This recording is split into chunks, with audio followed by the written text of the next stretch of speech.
Hey everybody, Ryan McCaffrey with IGN. Welcome to our Alien Isolation review discussion panel. Let's roll the verdict portion of my very recent review. Alien Isolation seemed like the perfect Alien game on paper, and early on it seems to deliver on its promise by faithfully recreating the ambiance of the classic horror film. But it can't sustain that momentum for even half of its campaign, and it turns out to be a hugely disappointing and frustrating slog. It may seem strange to complain that a game's too long, but when the genuine scares of being hunted by an unstoppable predator are so diluted by repetition and padding, Isolation's epic length really does work against it. Someday, someone is going to make an incredible Alien video game that checks every box. But sadly, Isolation is not in. All right, gentlemen, it's been a divisive review. Few of the major outlets have been also a bit disappointed in the game, had some criticisms, not just me. And then a number of other outlets loved it. Yeah. So I wanted to see where, get some other opinions here, see where you guys fall. I'm going to start with Brian Altano. Brian, I think all of us were really looking forward to this game, and it really seemed like the chosen one. This was going to be the one that returned the Alien video game brand to restored its prestige. Obviously, I didn't feel that way. I'm kind of curious where you're at in the game and how you're feeling so far. So yeah, I've played like the first 4 or 5 hours, and some chunks I've actually played twice because of preview events, and that's kind of important to state that when we do go play a game, we're given just a piece of it. Yeah. We play it for a little while, and we go home. We go, man, that was great. And reading your review, it seemed like you obviously went in really wanting to love this. Absolutely. And there was a lot that you did really like, but it just kept doing those things over and over again, and kept going and going. So I think it's like, it's sort of like when someone is watching a movie and they pause it and they go on Facebook and they go, man, this movie's awesome. And it's like, okay, well, maybe you should go back and finish the movie. And then they do, and then they come back and they're like, oh man, I shouldn't have said anything. I liken it a lot to Dan Stapleton, our reviews editor. You and I were talking about how, I run previews for IGN, you run reviews. And, previews are like the trailers for movies. They're like the previews, where the perfect example is I am now so done with I'm not going to get hyped up for superhero movies anymore, because Man of Steel, Dark Knight Rises, Iron Man 3, all great trailers. And I'm like, man, those movies look amazing. And then just for me, when I went to see those films, each of those 3 films really disappointed me in some way. And it's just because you're seeing a little awesome slice, a carefully curated slice. Yeah, I'm not saying they're being deceptive, but they're showing a part that shows well. And after 20 hours of Alien, in the big picture as taken as a whole, it didn't do that for me. The whole 20 hours was not as strong as the little tidbits that were shown. Yeah. And it makes total sense. Like, if you're a developer and you're working on a game that's 20 hours long, and you have an hour to show it to people to get them excited about it, Absolutely. you show the parts that aren't the most exciting parts, and maybe you leave out the parts that you aren't as proud of. And every game has its highs and lows. So that's why previews are often a lot more positive than the review. Once you play the whole thing, you're also faced with playing the entire game all the way through. You have to take the bad with the good in that case. So where are you? I'm actually very early in there, so I haven't gotten to the Alien yet. Oh, but that's pretty early. But I am like in the early paragraphs of your review. It's like, this is a very well recreated version of Alien. Makes a great first impression, doesn't it? The atmosphere is spectacular. I'm not so high on a few of the unintuitive parts. Like, I don't think it's doing a great job of teaching me its puzzle elements, but I'm sure it's going to get a lot better as soon as the Alien shows up and starts terrorizing me. Jose, though, I know has played more than us two combined. Yeah. You're what, 10 hours in? I'm 10 or 11 hours in. And so you're a little past halfway, basically. Pretty much, yeah. And I will say my opinions of it are all over the place right now, where there are things I really admire about the game in terms of I do like the unpredictable AI in the Alien, and in having a stalker. I played plenty of stealth games in like my career as a gamer, and I feel like they always some try to play the cat and mouse angle, but in the end, you're not a mouse. You're actually a cat. You actually end up a cat at some point, right? You get claws and you're able to Splinter fight back. Cell, perfect example. Yeah, or Metal Gear, or like there's a lot of games that fall under that. In this one, you are very much the mouse. Like the minute the alien sees you, you are dead, and you are done. And when it comes to that, the game does that really well, I feel, like in terms of what you guys said, right? Like walking around this 1970s vision of the future. absolutely captures that really well. The spirit of how the Alien films sort of feel captures that really well. But when they take the Alien away and they pull out another enemy sort of type, the androids essentially, they kind of focus on that part. I feel like the game really starts to fall apart there, and that's where I really just started feeling like conflicted about it because, there is sort of a puzzle element to the androids. There's not one good solution. You can't just run up and melee them. They're stronger than you. There's also the aspect that this game never really makes you feel comfortable with a weapon. Think about it. You play stealth games. You get a freebie, right? You sneak up behind someone. You get to kiss the ogre or something, right? From Shadow of Mordor. This game never does anything like that. They want you to feel kind of conscious and sort of afraid of actually interacting with things. But it comes at the expense of when they toss in other enemies, you don't feel like you really can handle what they are throwing at you. And then they also get really ridiculously hard with the android especially. And you're playing on normal difficulty, right? I am playing on normal difficulty. You took my advice, I see. I did, yeah. I wasn't going to try and do it on hard, even though the game recommended it. And for the most part, I feel like one of the things I admire is that this game also has a lot about sort of capitalizing on opportunities, like seizing opportunity. Like, oh my God, the alien's gone. Sneak down this hallway under this next desk. Okay, where is it now? And then start looking around. But that said, I still feel like there's huge pacing issues where I feel like they don't know how to balance when the alien should be around and when it shouldn't be. And then when they replace it with something else, it's not really a good substitute. Mm-hmm.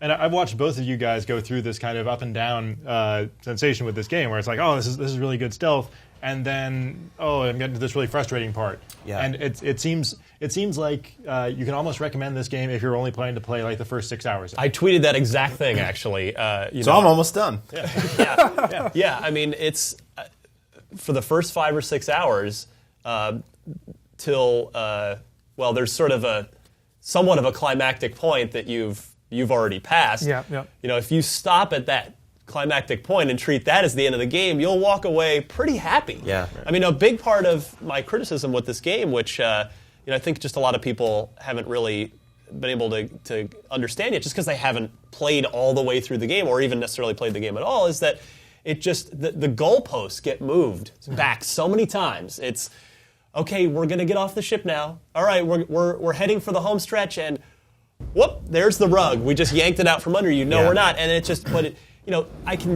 it's fine if that happens a couple times. Like, all right, I got to do one more thing.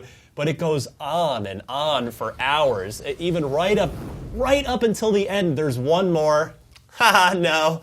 There's one more of those at the very end. It's just like, come on, I'm ready to leave now. And I think this is like, it's sort of, we've learned in the genre, and filmmakers have learned in the genre, decades ago, that horror is not really something that sustains itself for 2-3 hours. Like, there are no like 4-hour horror movies, like the way you would see like a Lord of the Rings. Yeah. Oh, here's Peter Jackson's 4-hour horror movie. It's too much because after 2 hours, it's not a horror movie anymore. It's a hostage situation. Yes. Like you're still there, and it's like for 20 hours. That's a day of your life is spent playing cat and mouse with this alien, and I have some problems with that because I love difficult games. I love games where I die a lot. Like the original Ninja Gaiden, the original Xbox version of Ninja Gaiden is one of my favorite games of the last 15 years. And there's something about that game and about games like Super Meat Boy and stuff like that where they're hard, but they're challenging and they're also rewarding in the sense that you feel like you are you're overcoming obstacles in set patterns and figuring them out.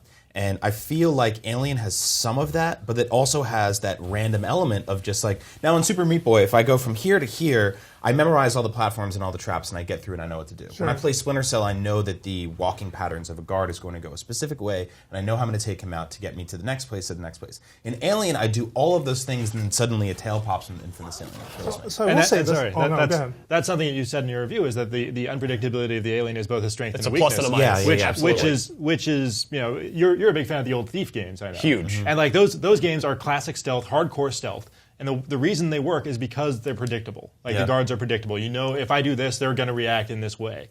If you take that away, though, it becomes a little bit of a crapshoot, right? It's like you don't trial and error. Yeah, well, you don't know. You can do the same thing twice, and you'll succeed once and fail the other time because it's luck whether the alien will react in the way you anticipated.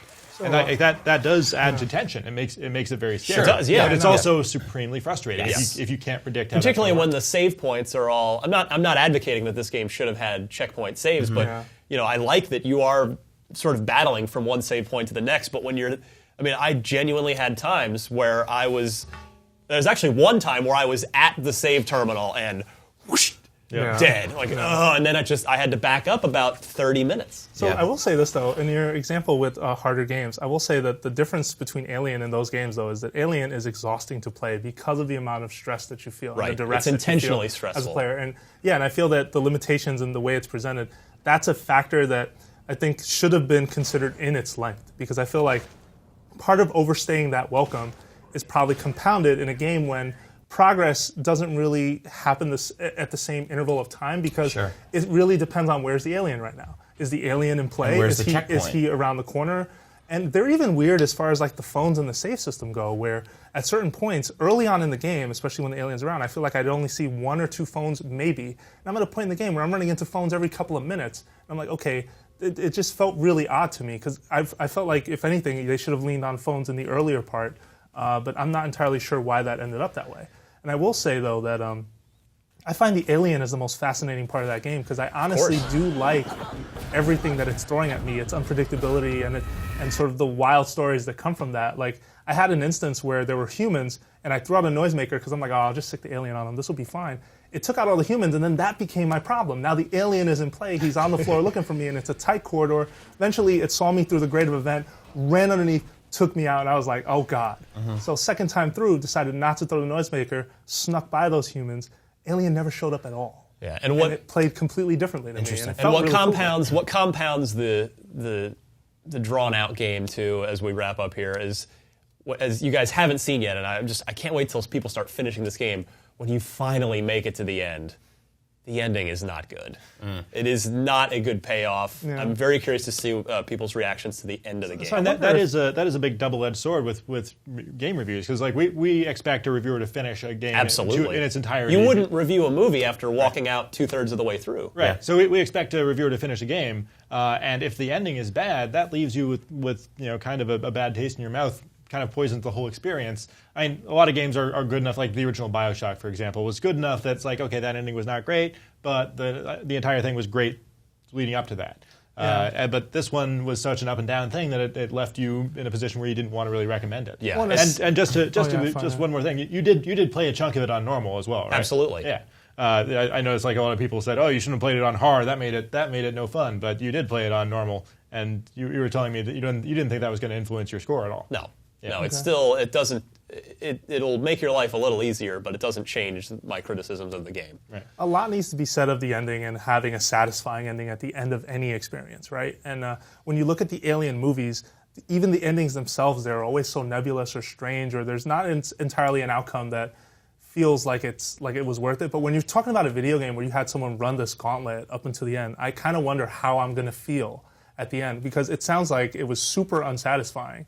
And if that's the case, then I don't know. I kind of wonder if this game, one of its biggest sins that we haven't touched on yet, and we got to go, is that it's sort of too true to Alien in terms of trying to cram in everything, not just the Alien, the companies, the androids, and the class systems, and all this like weirdness. I wonder if that's kind of why this ended up so long and so drawn out, and ended up being an exhausting, really frustrating experience for you. Yeah. It's a good question. But at the end of the day, it's you're playing what you get, and what you get is about 3 times too long, in my opinion. I'll be curious to see. Yeah, what do you think of Alien? As you're actually now playing through it, hopefully finishing it, or maybe you are going to decide to just walk away after 5 hours or so.